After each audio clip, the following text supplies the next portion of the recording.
complaining about you on there, and you can see what people are mad at. And on Ukaipa next door, it's like, hey, get your guinea fowl out of the road, goddammit. What the fuck? Like, guinea fowl in the road, that's the problem we have in our semi-rural town.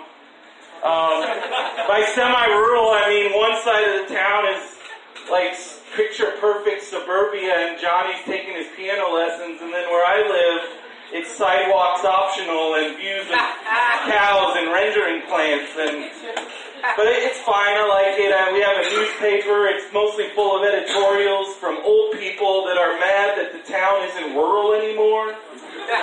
They're really mad about that In-N-Out.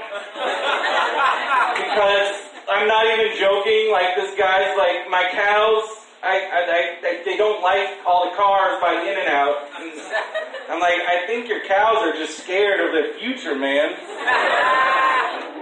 But yeah, I live in Ukaipa, it's alright. I had this thought that just popped into my head the other night, and I realized I missed out on so much shit as a kid because I had a bedtime. My bedtime up until I was 18 was like 9 o'clock. It's kind of fucked up, right? Bro. But I'm reading these books about comedians because I want to get into comedy, and they're all like, when I was a kid, I watched The Tonight Show and I watched Saturday Night Live, and I'm like, where the fuck were your parents? I only got to watch SNL a couple times, and it wasn't even SNL, it was when it was Saturday night's main event, there was wrestling on, so I missed out. And that's why I'm a huge wrestling fan, and I missed out on comedy. But wrestling's weird, right? Like, I fucking love it though, and it's funny how serious people get about wrestling, like, you know, and how weird they get. Like, they get kind of homophobic about it. Like, oh, look at that dude, like, F that dude, that guy's a fag. But then I'll hear the same dude standing next to me at a wrestling show, like, you know, that guy he'd be a lot better if he took his shirt off. Like, I think you need to, like, you need to answer some questions about yourself, man, because, yeah, that dude does need to take his shirt off. And it's weird how serious, like I said, it's weird how serious they get. They're like, oh, yeah, this is so realistic. I love it. I'm like, oh, really?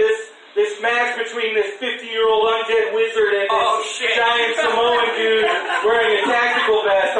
It's very realistic. Yeah. But okay, that's fine. That's great. I love it. I fucking love it. But I also, you know, but bedtime suck, and I missed out on a lot of things. Daylight savings time especially sucked. I'd be like, Dad, it's light outside. This is bullshit. I want to watch Looney Tunes and Nick at Night, but no bedtime. 7 o'clock, even though it's light outside.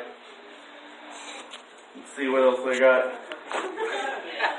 You know, and my brother didn't have a bedtime, and I think that sums up this entire generational problem that we're having. Because I'm just mad at the younger generation because they get to do shit I didn't even get to dream about. You know, people, like, pop culture is such a huge part now, like, everything is okay. Now, I'm a 37-year-old dude wearing a Hufflepuff hat and some fucking Vans checkered, and it's fine, nobody gives me any shit. We live in magic times now. We live in magic times. Because when I was in junior high school, I fucking loved Saved by the Bell, and this kid came up to me, and he asked me if I liked Saved by the Bell, and you know what? It was a trap. Because as soon as I said, fuck yeah, Slater, yeah, I love Slater, he punched me in the stomach. Kids today don't have to deal with that shit, and we're mad about it. Because you should have to suffer and wear a Hufflepuff hat, goddammit. Yeah. But I think that's where all that generational hate comes from. It's just we're mad. I'm mad that my brother didn't have to have a bedtime, and he got to watch all that shit. Speaking of watching shit, I mean, like I said, we live in magic times. If I had gone up to 10-year-old Brendo and said, hey, Brendo, you're going to get to push a button on this magic box and watch whatever the fuck you want, I wouldn't have believed me, but hey, I mean, that's what we live right now. I pop on Netflix, I can watch anything. I pop on Amazon, watch some Unsolved Mysteries. I've been super into Unsolved Mysteries, you guys. Hell yeah. That show's fucked up. it gave me this complex, especially as a kid, because it's like, hey, Brendan, you can't go outside. You're going to get murdered if you go outside. You're going to get kidnapped if you go outside. You sure as hell aren't going to hitchhike because you will die.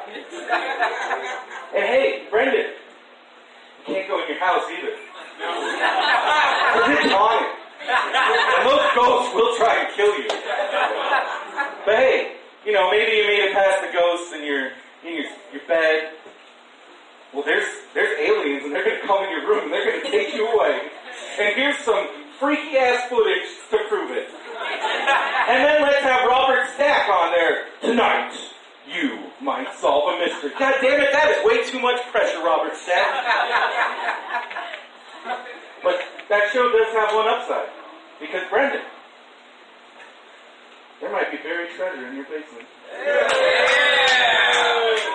Be careful, man. Because there are ghosts down there, and they will kill you. Thank you guys very much. I'm Brendan.